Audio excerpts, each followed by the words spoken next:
Et si les champignons avaient été parmi nos plus anciens partenaires de culture?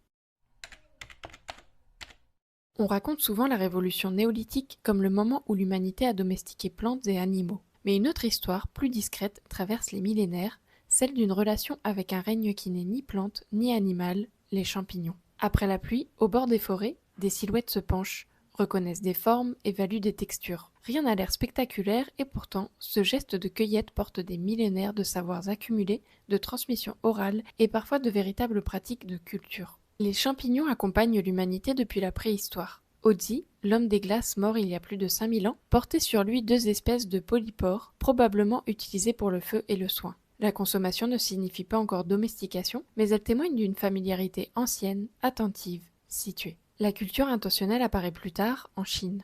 Sous la dynastie Song, au Xe et XIIIe siècle, des textes décrivent la culture du shiitake sur bûches inoculées. En Asie de l'Est, les champignons ne sont pas de simples aliments, ils sont médecine, symbole, médiation entre corps et environnement. Le reishi, champignon de l'immortalité, incarne cette relation où cultiver révèle autant du soin que de la technique. En Europe, la trajectoire est différente. Longtemps associés à la décomposition et au danger, les champignons entrent tardivement dans l'agriculture. À partir du XVIIe siècle, on apprend à cultiver le champignon de Paris. Au XIXe siècle, sa production s'installe dans les carrières souterraines autour de la capitale.